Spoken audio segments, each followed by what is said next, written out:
我的婆婆温迪长得很带劲，就是有点斑。你知道她怎么淡斑吗？就是去一个高档美容院，把有斑的、有皱纹的、有痘印的、不满意的脸皮都烧掉。这个项目说白了呢，就是为了美，暂时先不要脸，然后2周之后长出更白更嫩的皮肤。旧的不去，新的不来嘛。要强的女人自己给自己长脸。我说哇哦。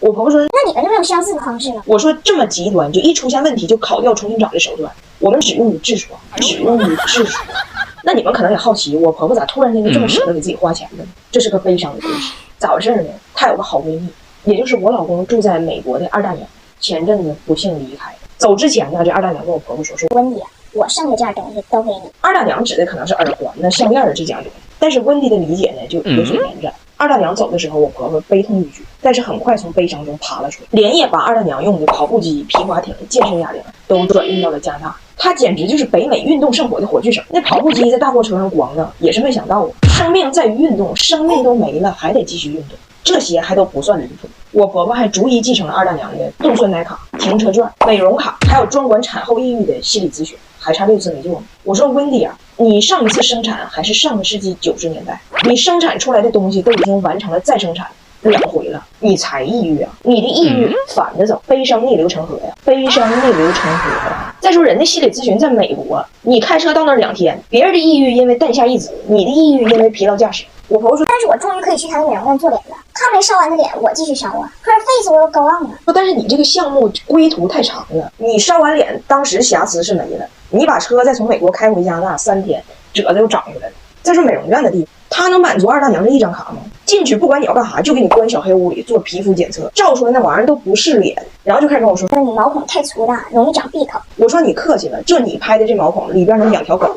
我一个中年人，非说我有老年斑。我说那如此推算，老年人长粉刺叫啥？僵尸粉，僵尸粉。你别看我这么看着皮肤还行，这都有滤镜，别轻易信。温迪那种方式也许好用，但是我录视频，我不能说不要脸就不要了，对不？而且那么老贵，我又没有遗产可继承，我就用这款宙斯嫩肤仪，懂行的人也看过，它的光波专门针对于全脸的斑点、痘印和泛红。哎呀，我还得卸个妆表示一下我的诚意。年纪稍微大一点之后代谢慢，生完孩子之后脸上容易长斑，比那个斑顽固的就只有温迪，它能淡化。但是再好用的东西它也得方便好坚持。我这个人本来就懒，有些仪器全下来又凝胶又啥，跟作弊钞似的，太费劲，买了也是落灰。它啥也不用，直接上脸，就左边右边2个键，3个模式，跟皮肤点读机一样，哪有问题点哪里。像颧骨这个地方容易长斑的，你就多打几下。然后它加了这颗蓝宝石冰点，特别冰爽舒服，比我婆婆那种烧脸方式可舒服多了。我自己用了3周了，不好我不会推荐。关键是无限发数，可以用一辈子，不用销售拉着我办 VIP， 痘印淡斑再加自备点读机。哎，你说如果找了个外国人，这夫妻之间到底怎么分零花钱？真的是 AA 制吗？是这样的，她最近吧老管我要钱，我问她干啥呢也不说，告诉我过一阵自然就知道了。那我不可能给，我没给。然后她实在没招了，跟我坦白了，说想植发，我要头发，让我这边也出点钱，就她主植，我扶植属于。我说植发的玩意儿挺贵的，你们外国人不都 AA 制吗？我给你植一边。她就抗议，她说我现在不是以夫妻的关系和请求你，我是在以雇佣关系要挟你。我此刻不是你老公，我是你张彩良旗下的头部艺人。平时你发视频评论区我挨个看挨个翻，大家爱的是我，在你的视频里我是顶流。我植发这2万块钱，你要非跟我 AA 制，1人1半，那你600多万粉丝你也给我1半，我自己单飞，我自己单飞。我一听，我感觉就莽撞之中又有一丝道理。我说行，咱俩可以去就面诊一下。这个面诊的意义呢，就首先是要鉴定你是不是真正意义上的脱发。结果我们一进屋，医生看了一眼他脑袋，直接免试了。我说医生这么快呢？那脑袋你看一眼你就看着病根了。医生说我看着我牙上粘太久，粘太久。我一看他这情况，病的也确实很重，我寻思要不给他植了吧。结果呢，价格比预想的还贵。因为啥呢？人医生解释了，植发这个事儿吧，属于把一个地区的毛囊转移到另一个地区，就可以这么转。也可以这么转，所谓拆东墙补西墙嘛。但是他呢，就西边的确很需要墙，但是东边又很不要墙，就东边日出西边雨，风吹草低见牛羊，没有给予的能力。那么呢，就还有一种办法，就是从身上其他的部位，比如腿毛摘下来往脑袋上补。但是呢，问题又来了，大胖媳妇的腿毛是直的，鬓发是弯的，而且呢，不光是她，就人的腿毛都是不长的，就那么长，这样植出来呢就比较参差，有长有短，有直有卷。你说那我能给他植吗？最后得花我不少钱，植出来一个泰迪和八哥的串儿，那种感觉，那玩意儿谁要呢？我家已经2串了，我觉得不值，没给他做。这事儿呢就暂时过去了，谁也没提。结果最近呢，突然间就挑事儿，说我给翟奥达的零花钱太多了，孩子不懂得珍惜。他说你看这样行不行？以后咱这家里都是就按劳获取，都以做家务赚钱。哎，谁也别白拿，每个活都有每个活的报价。洗衣服了、刷澡盆了这种水活10块钱，擦桌子了、扫地了这种汗活5块钱。姐夫，你看这样行不行？我一听我觉得也有点道理，我说行。结果这一家，我的天，都是财迷呀，干活干飞了。大胖媳妇这一干活，就恨不得整个大中华华语区全都听见。而且现在在我家，这个接活、揽活、倒腾活已经出现了人传人的现象。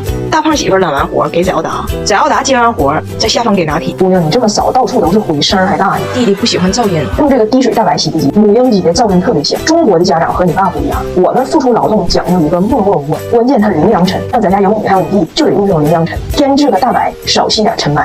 但是晚上，刚才我女儿跟我说，妈，我这一晚上我刷了那么多碗，洗了那么多双袜子，虽然是新的，我爸都搁那摸鱼，我拼死拼活给你干的，完我就挣3块钱，就3块钱，3块钱够干啥的呀？我心寒不？我说不对，姑娘，谁给你的这个报价呀？他说我爸呀，他说你就给的这个报价，水活1块，汗活6毛吗？我说姑娘啊，你可长点心吧，咱俩还巴巴跟人算账呢，结果让这个来自加拿大的加菲给算计了。我是庄稼，我收服务费。哎，俺家俩孩子去参加一场婚礼，当了一次花童，我就发现俺家张大铁呀，他净操那个没用的心。这是一场中西结合的婚礼，新郎是澳大利亚人。我们家翟耀达呢，这是人生第1次当花童，但是张大铁呢，他在铁岭已经当过2次花童，在花童这个工种上，人是经历过就是专业培训的。每次婚礼的头一天晚上，他要被挖去彩排，所以从严格意义上来讲，张大铁属于一个老婚庆。那么咱们这个老婚庆啊，他第1次来参加西式婚礼，还是有一些不适应的地方的。婚礼头一天晚上，俩孩子还在家彩排了一遍，结果走到台中间这个位置的时候，咱也不知道突然间是谁的哪一部分的基因被唤醒了，突然间整这么一出。观众在哪？啊，观众在这儿。让我讲讲这边，不需要你整话，这是小鹿和汤包的婚礼。你就让我讲两句呗，讲两句呗。第2天我们这不就去婚礼了吗？到那一看，有很多外国人，我就看那现场的中国人呢，亲戚朋友啥的都在操心，什么吃的呀、衣服啊，啥都张罗好没。但是呢，外国人来参加婚礼，他不管是多亲近的人来参加婚礼，就奔着一个玩儿。婚礼开始前3小时就已经开始喝多了 ，party 尽兴。人家翟耀达表现得非常自如，而张大铁又出现了短期的不适应。然后这不仪式就要开始了吗？那张大铁是个老婚庆，那他之前接受到的培训是会有人给你喊口号，会有人控制你的速度，到哪儿有一个点位已经画好了，你就在哪儿停，这都是步步有规划的。今天呢，就是什么指导都没有，就是随意走随意撒。张大铁就回头看着他的队友们，就问走到哪儿啊？没人搭理他，他又问那谁喊1、2、1呀？无奈这些人一个是不在乎，一个是听不懂，根本没人回应他。当时铁哥那个心操的呀，皱个小眉头。你瞅瞅这帮人，无组织无纪律，没个正形。我这一天我这心操够够。于是当主持人一说，下面有请花童们，张大铁瞪着一双恨铁不成钢的眼睛，踩着六亲不认的步伐直勾就过去了。翟耀达那天像一个公主一样美，我在那看的我都醉了。我一眼没瞅张大铁，人已经过去了，而且气性太大了，直接绕过了新郎出去了。